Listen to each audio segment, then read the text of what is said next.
Olá pessoal, tudo bem? Eu sou o professor Regis e nós já nos conhecemos das últimas aulas de Geografia e História. Na aula de hoje, em História, nós vamos aprender um pouquinho mais sobre a Primeira República do Brasil, que vai de 1889 a 1930, chamada também de República Velha, correto? Qual é a nossa rotina de hoje? Hoje nós vamos fazer a leitura das páginas 112 às páginas 122. Eu já vou pedir para vocês, posteriormente, fazerem a leitura dessas páginas em casa, correto? Para que vocês possam aprender um pouquinho mais. Tem muita imagem, apostila, tem muito texto. E em casa, com mais calma, você pode fazer a leitura. Nós vamos fazer também algumas atividades, eu vou ajudar vocês a compreender algumas atividades dessas páginas aqui, 117, 118, 121, 122 e 123, correto? Então, vamos lá. Recordando as nossas últimas aulas, vocês lembram da nossa última aula? Da República no Brasil, da transição, da ruptura da monarquia para a fase republicana? Nessas aulas de hoje, na aula de hoje, a gente vai entender um pouquinho melhor o que foi essa mudança. Para relembrar, vamos lá uma perguntinha que você já respondeu na sua apostila. Com base na Constituição de 1891, responda, como os deputados eram eleitos? Esses deputados, eles eram eleitos pelo povo? Não eram eleitos pelo povo? Qual era a idade mínima para se candidatar a senador? Será que você lembra disso? Eu acho que talvez se lembre. A primeira resposta, como os deputados eram eleitos? Era composta por deputados que chegavam a ela por meio do voto direto dos que naquela época podiam votar. Lembra que a gente falou na última aula que nem todo mundo era cidadão e nem todo cidadão, e nem toda pessoa no Brasil estava apta ao voto? Então é isso que ele está querendo dizer, que os deputados eram eleitos, porém não eram todos os brasileiros quem participavam da eleição. A idade mínima era 35 anos. Lembrando que eles eram eleitos como os deputados através do voto, porém o mandato de um senador durava mais que de um deputado. O mandato do senador durava 9 anos e o de um deputado durava 4 anos. Vamos lá, a Primeira República. Professor, eu já ouvi falar que isso aqui também é chamado de República Velha. Eu também já falei isso nas últimas aulas. Então pode ser que às vezes eu fale Primeira República ou pode ser às vezes que eu fale República Velha. É tudo a mesma coisa. Bom, a nova Constituição promulgada em 1891 definia as leis que os brasileiros deveriam observar e obedecer. Lembrando que uma Constituição é a lei maior em um país. É a lei das leis, é a lei que vai reger tudo o que vai acontecer no país dali em diante. Nela também se definiu quem era considerado cidadão. Lembra que na última aula nós vimos que analfabetos, negros, mulheres, pessoas de poucas posses não eram consideradas cidadãos, correto? Olha aqui, quem deveria ter direito de participar das decisões sobre os rumos da sociedade, votando ou sendo votado. Ou seja, a Constituição teve, de certa forma, o interesse da população, a população não participou, né, da proclamação da República no Brasil, e também na Constituição de 1891, algumas camadas da população ficaram de fora das decisões. Isso aqui é uma linha do tempo e é bom vocês já irem acostumando com ela. Nós temos aqui um período que vai de 1889 a 1930, que é chamado de Primeira República ou República Velha. Na primeira fase da República Velha ou Primeira República, daqui de 1889 a 1894, nós temos a República da Espada, governada principalmente por Marechal Deodoro da Fonseca, que é esse cara aqui, e sob a Constituição de 1891, você já viu a imagem dela na última aula. Daqui para cá, de 1894 a 1930, a gente vai falar bastante hoje sobre ela. Nós tivemos aqui um governo dos grandes proprietários de terra, então é chamada de República Oligárquica. Então presta atenção, República da Espada, República Oligárquica. O que vocês estão vendo aqui? Vocês estão vendo aqui uma imagem da Avenida 1º de Março, no Rio de Janeiro.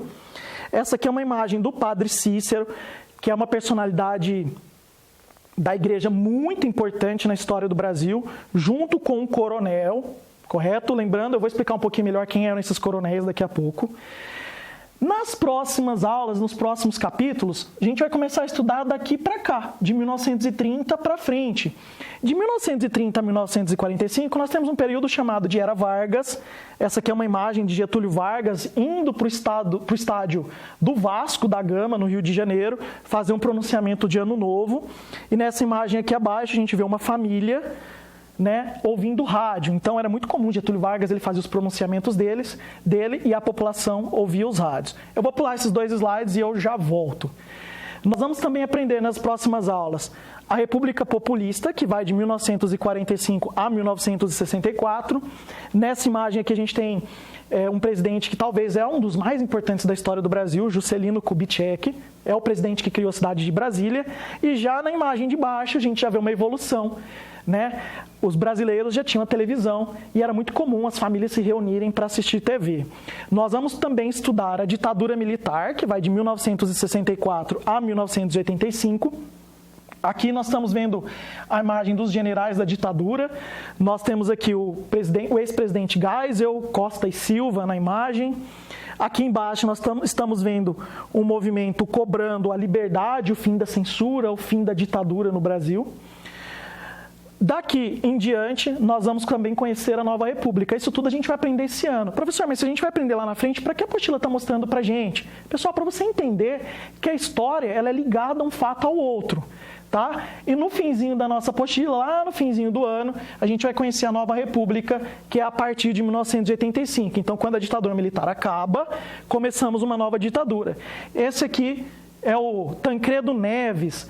Ele era para ter assumido a presidência do Brasil, mas ele fica doente e morre antes. Então, ele nem chega a assumir o governo no Brasil.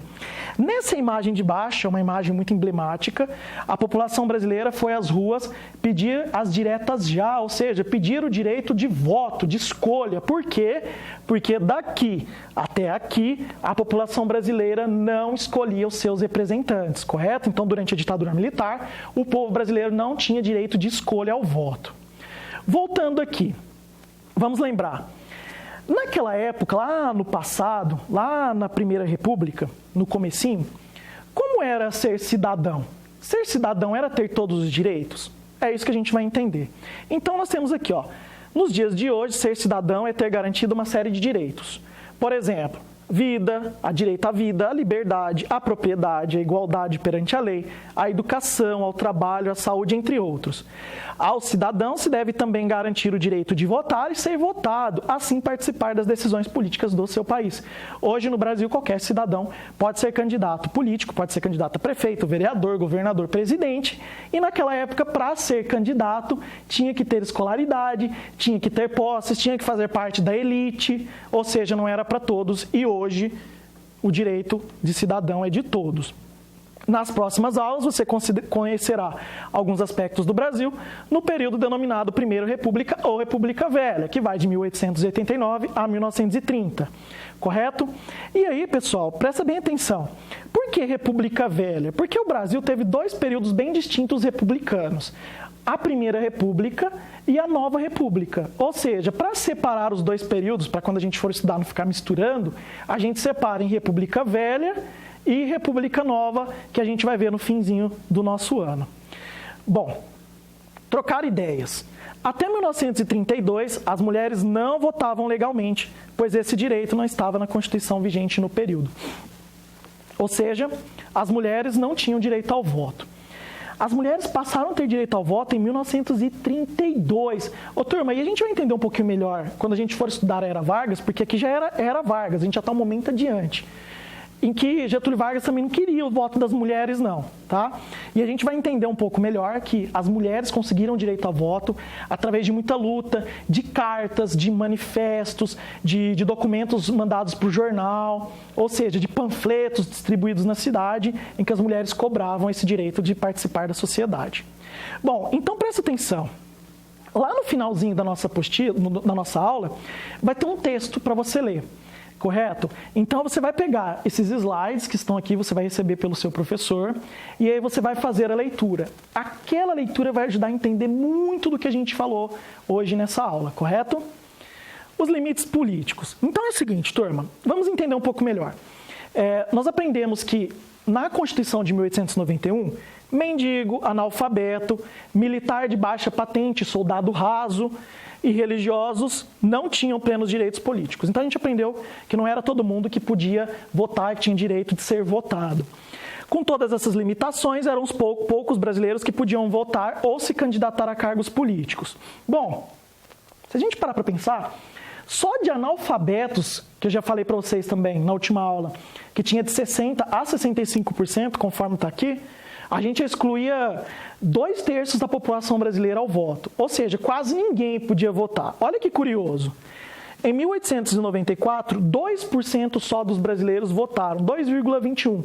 É mais ou menos assim, 2 brasileiros a cada 100 brasileiros podiam votar e foram votar, comparecer às urnas. Lembrando que nessa época não era como hoje, o voto não era obrigatório, tá bom? Em 1898 compareceram apenas 2,7%, aumentou um pouquinho, né?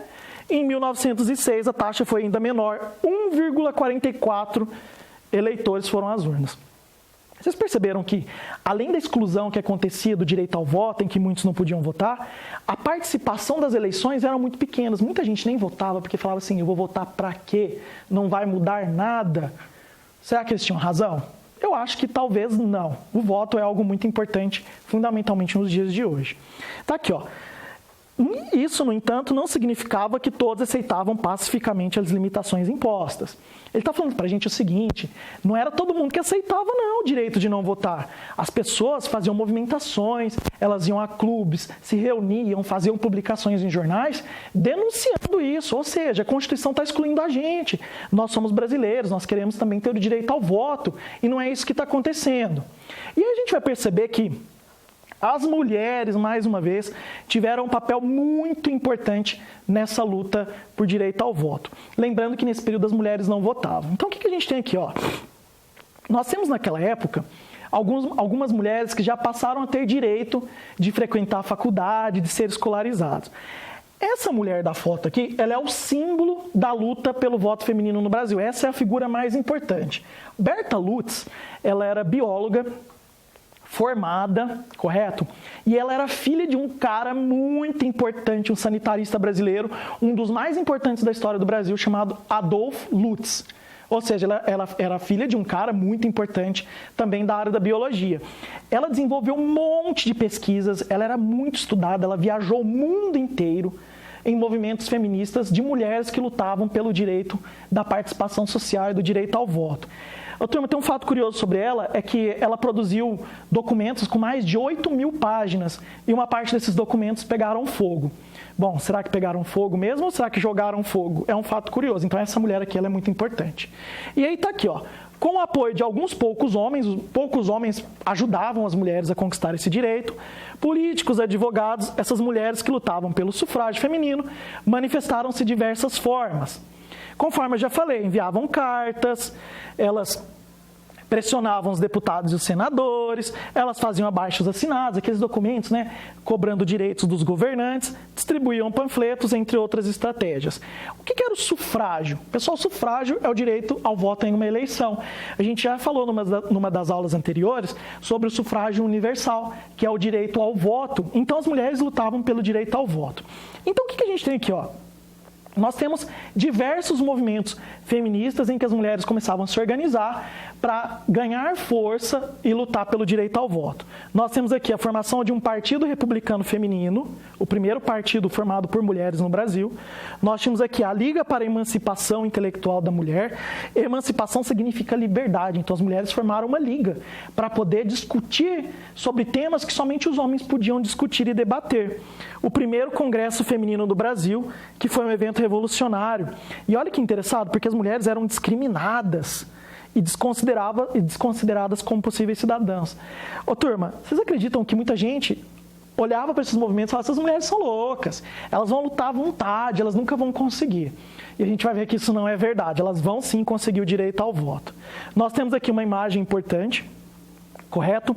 Essa imagem aqui é de um congresso feminino, né? Formado, claro, feminino, formado só por mulheres, em 1922.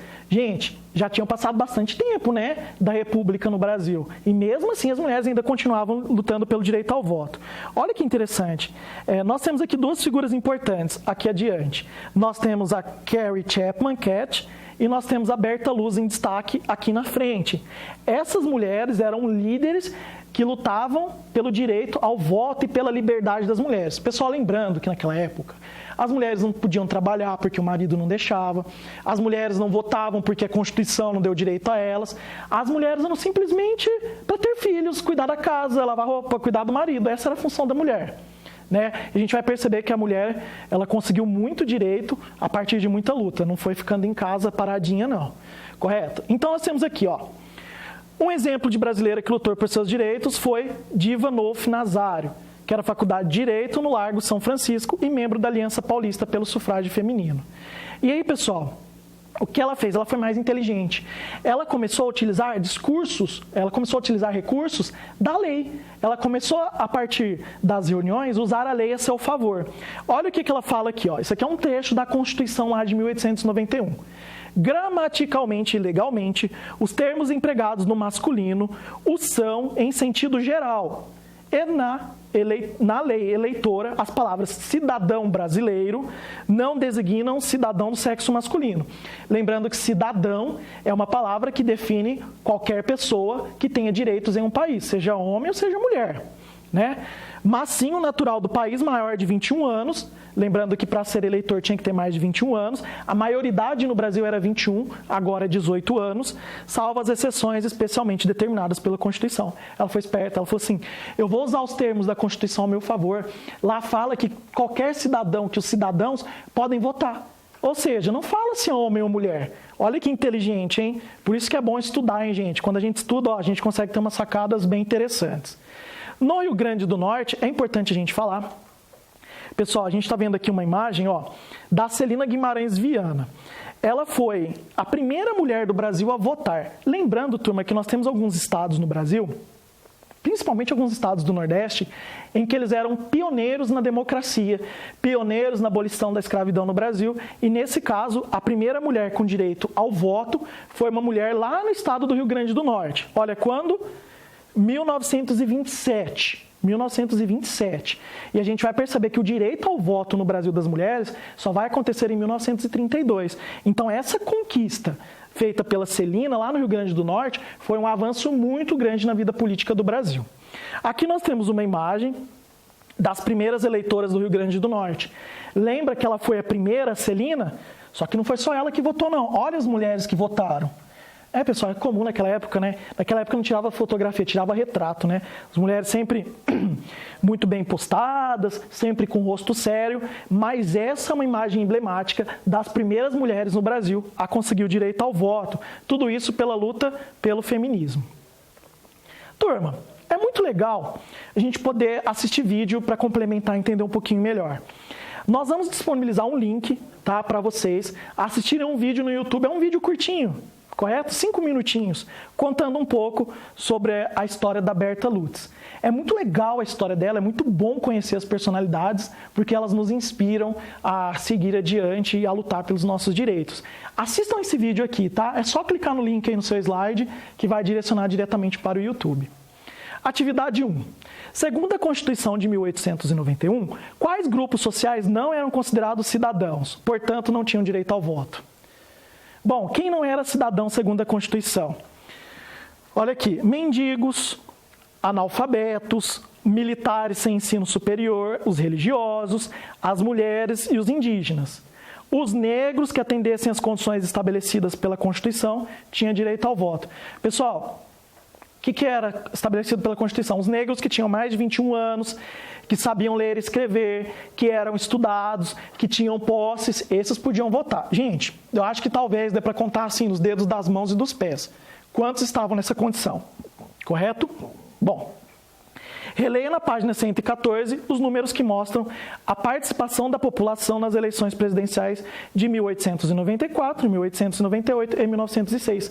Volta um pouquinho lá tá? E você tem uma tabela que vai mostrar para você a diferença de voto nas eleições. Lembra que lá na primeira teve 2, alguma coisinha, depois teve 2,7, depois teve 1,44, e aí ele vai perguntar por que poucas pessoas votavam. Bom, a resposta anterior vai ajudar você a responder, porque nem todos eram cidadãos, e nós tínhamos também muitos analfabetos no Brasil. Lembrando que eu até comentei na última aula, muitos políticos davam dinheirinho, davam cesta básica, davam alimento para muitos analfabetos em troca do voto. Professor, mas como é que o analfabeto votava? Turma, sabe o que ele fazia? Ele desenhava a assinatura dele, correto? Ele desenhava o nome do candidato que ele queria e aí ele se passava por escolarizado. Era uma das formas de burlar a Constituição naquela época. Leia a seguir os textos com declarações de 2 pessoas que viveram nos primeiros anos da República no Brasil. Ô, turma, essa leitura eu vou deixar para vocês, correto? Façam leitura com cuidado, vocês têm um glossário aqui, certo? Por quê? Porque se eu ler para vocês, eu vou dar spoiler das respostas e é sempre bom treinar. O que esses textos vão falar? Eles vão falar assim, ó, o que essas pessoas viviam naquela época? Como era ser brasileiro naquela época? Correto? Algumas coisas vão falar, algumas palavras, ó, tutora, pátrio poder, vocês vão perceber que é um português bem engajado, um português bem mais complexo que o nosso, mas faça a leitura com cuidado para tentar responder. É um treino, tá bom? Qual é o assunto tratado nos textos? Então, para você responder, você vai ter que ler. O assunto é o voto feminino. Poxa, já está dando spoiler, professor? Pessoal, é o voto feminino o assunto, mas você precisa ler para conseguir responder as restantes. O que a autora do texto 1 defende? Grife os argumentos que ela usou para defender o próprio ponto de vista. Então, você vai voltar lá no texto 1, você vai grifar os argumentos que ela está usando, tá? Para expressar o ponto de vista, e aí você vai anotar um deles. Professor, eu grifei 5 argumentos. Você vai simplesmente pegar um dos 5, a sua escolha, e vai colocar aqui na resposta. O que o autor do texto 2 defende? Bom, o autor do texto 2, ele vai defender o quê? Vamos voltar lá no texto? Não se conhece ainda no Brasil a capacidade social da mulher para o exercício do voto. Professor, será que o texto 2 fala a mesma coisa do texto 1? Não sei, hein? Você precisa ler para conseguir responder. Grife os argumentos e anote um deles. Então, a mesma coisa que você vai fazer no texto 1, você vai fazer no texto 2, correto? Então, precisa ler os 2 textos com carinho e com cuidado. Os coronéis, os eleitores e as eleições na Primeira República. Lembra que eu falei para vocês que a Primeira República é dividida em 2 períodos, República da Espada e República Oligárquica. Ô, turma, essa palavra coronel era utilizada para designar fazendeiros de posses. E por que isso? Lembra lá atrás, lá no período de Dom Pedro I e Dom Pedro II? Pessoal, na transição de Dom Pedro I para Dom Pedro II, que é chamado período de regência no Brasil, nós temos o governo brasileiro organizado pela sociedade, lembra lá da tríade? Eu já falei isso numa das aulas anteriores. E aí, pessoal, quem que bancava o exército? Porque não tinha mais o rei, não tinha mais a rainha. Eram os fazendeiros. Então, o fazendeiro que financiava o exército, que pagava lá os militares, era intitulado como coroné ou coronel. Então, é por isso que eles vão receber esse nome.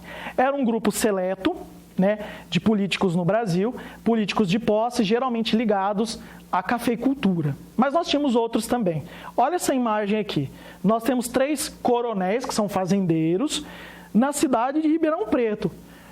Professor, mas Ribeirão Preto... galera, Ribeirão Preto, a região de Ribeirão Preto viveu um auge econômico do café. É por isso que Ribeirão Preto é uma cidade muito rica economicamente ainda hoje. Por quê? Esse ciclo do café no Brasil, ele trouxe muitas divisas. Então, esses caras aqui, lembra que eu já falei isso para vocês? Além de plantar café, eles diversificavam a economia. Eles eram pessoas importantes, eles participavam da vida política, eles escolhiam pessoas que iam ser candidatas. Então, esses caras aqui eram super respeitados. Até naquela época, quando você ia para um determinado lugar, quando a pessoa se apresentava, ela falava assim, eu sou fulano de tal, do coronel fulano. Ou seja, eles sempre citavam o nome do coronel para que as pessoas pudessem saber de onde ele é, porque os coronéis eram conhecidos no Brasil inteiro, no estado de São Paulo inteiro. Bom, aí tá aqui, ó, os coronéis eram os grandes proprietários de terra na época, escolhiam os candidatos à Câmara dos Deputados, ou seja, pessoal, para ser candidato naquela época precisava de din-din, né? E aí muita gente não tinha dinheiro. Quem que bancava? Os fazendeiros. Não, eu vou bancar. Comprava roupa, vestia, treinava, ensinava a falar, e aí as pessoas iam lá se candidatar. Depois que elas eram eleitas, elas devolviam um favor para o coronel, porque o coronel cobrava. Ah, lembra? Eu te fiz deputado. Agora, aprova lá aquela lei para ajudar, para me beneficiar. Então, existia uma troca, assim, naquela época. A garantia de que as pessoas votassem no candidato escolhido pelo coronel estava na troca de favores. Os eleitores recebiam vantagens e presentes pelo voto. Eu acho que ainda acontece isso hoje, né? E apoiavam-se no sistema eleitoral brasileiro, que não garantia o sigilo total do voto.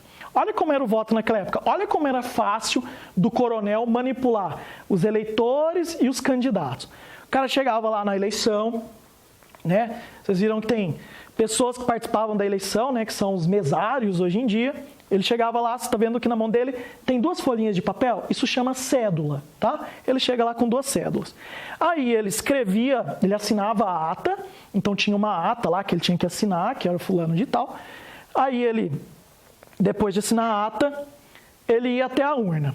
Só que antes de ir até a urna, ele preenchia o nome do candidato na frente de todo mundo. Então todo mundo que estava aqui via. Então o voto era aberto. Hoje em dia o voto é secreto. Quando eu vou votar tem uma urna eletrônica e aí tem um tapume lá de papelão, só eu vejo em quem eu estou votando.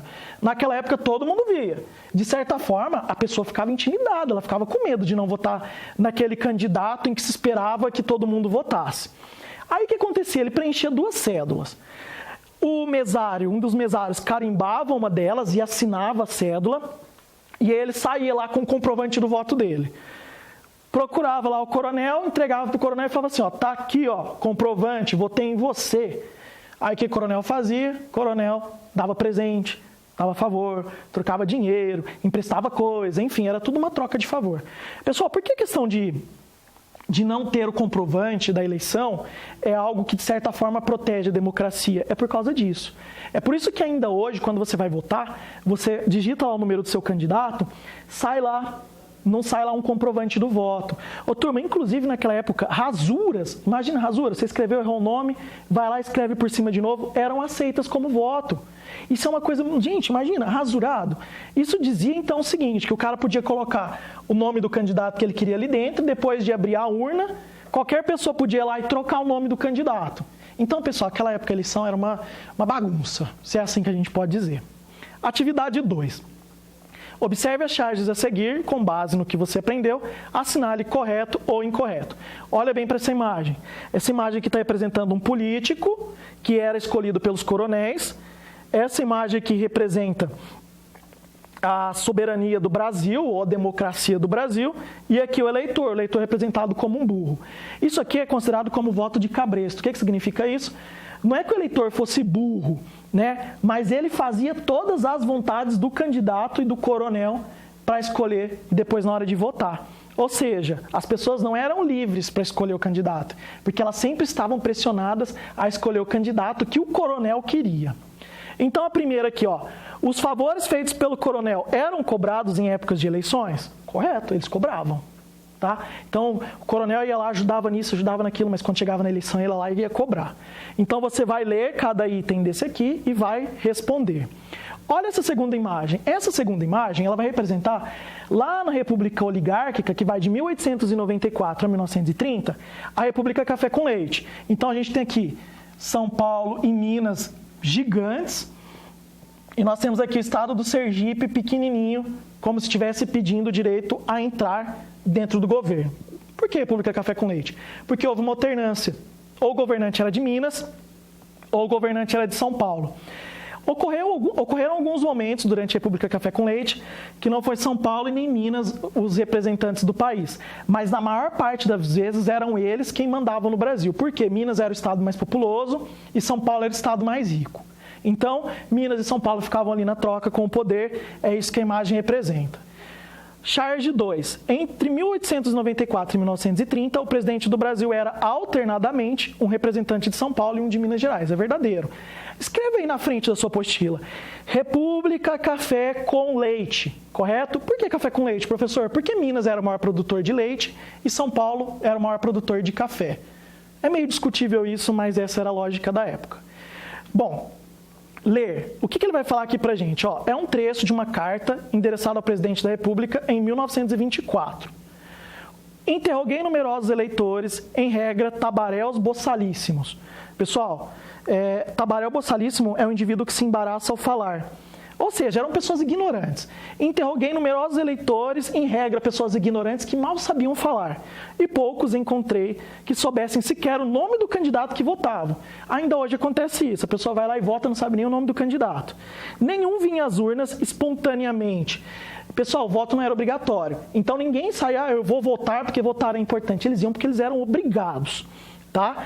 Este vinha em troca de um chapéu novo, de uma nota de 50 conto de réis, aquele que por ordem de um patrão ou de um cabo qualquer. Ou seja, o cara ia votar porque o patrão mandava, porque o fazendeiro mandava, em troca de dinheiro, de um presente, etc. Agora responda, o que o remetente da carta está criticando? Pessoal, o que ele critica? Ele critica o fato dos eleitores irem votar em troca de benefício, não por conta própria. Nos dias de hoje, existem eleitores que agem como descreve o autor da carta? Pessoal, será que ainda tem hoje gente que vota em troca de favor? Eu acho que sim, né? Resposta sua, tá bom? Hora da tarefa. Recomendo que antes de fazer a tarefa, volte nos textos, faça a leitura de tudo o que eu falei. Se tiver dúvida, pergunta para o professor, assiste um vídeo lá no YouTube, tem bastante coisa falando sobre esse assunto. Então, você vai ler aqui, ó, as frases a seguir descrevem moradores do Brasil na época da República Velha. Assinale as alternativas que tratam de pessoas que poderiam ser eleitoras de acordo com a Constituição de 1891.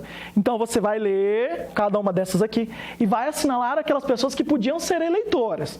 Você já sabe quem eram os eleitores, você já sabe quais eram as condições para ser eleitor no Brasil.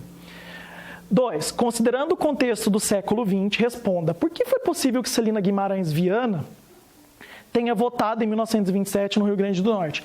Volta lá naquela página onde tem a foto da Celina, a primeira mulher do Brasil a votar, e leia aquele textinho que a resposta está lá.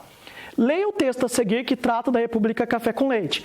Você vai ler o texto onde fala da República Café com Leite, que era aquela alternância entre São Paulo e Minas Gerais, e vai responder as perguntas. Segundo o texto, não é de acordo com a opinião, não, com o texto. Por que a Primeira República ficou conhecida como República do Café com Leite? Nossa, ficou fácil pra caramba de responder, hein, professor? Ficou mesmo. O que dava garantia aos estados de Minas Gerais e São Paulo de que os candidatos indicados por eles seriam eleitos? Lembra que o cara lá, quando ia votar, ele chegava lá com 2 cédulas e levava uma como comprovante? Então, essa era uma garantia que eles tinham, hein? Bom, chegamos ao fim, né? Nós temos aqui um link que é muito legal para você assistir. Pega esse link aqui, entra lá no YouTube e procura, no YouTube não, no canal Ciência Hoje, lê o que está escrito lá, tem uns vídeos, tem umas imagens bem bacanas e leia esse texto. Professor, esse texto tem na minha apostila? Pessoal, esse texto não tem na apostila, esse texto tem na apostila do professor. Professor, mas é grande o texto. Galera, leia, não tenha preguiça. Esse texto aqui tem muitos elementos que vão te ajudar a entender um pouco melhor esse período. Correto? Esse texto aqui, ele está no seu slide. Nossa, professor, que texto grande! É grande mesmo, é para treinar a leitura. Chegamos ao fim, né? Entendemos um pouco sobre a República no Brasil, entendemos um pouco sobre a República Café com Leite, agora é com você. Você, por favor, leiam as páginas 112 a 122, façam as atividades da página 127 a 123, tira aquela foto caprichada, faça a atividade com carinho e com cuidado, manda para o seu professor, discute o assunto com ele, discute o assunto com seu colega, com seus familiares, e é sempre bom a gente aprender um pouquinho mais, tá ok? Um abraço para todo mundo e tchau, tchau!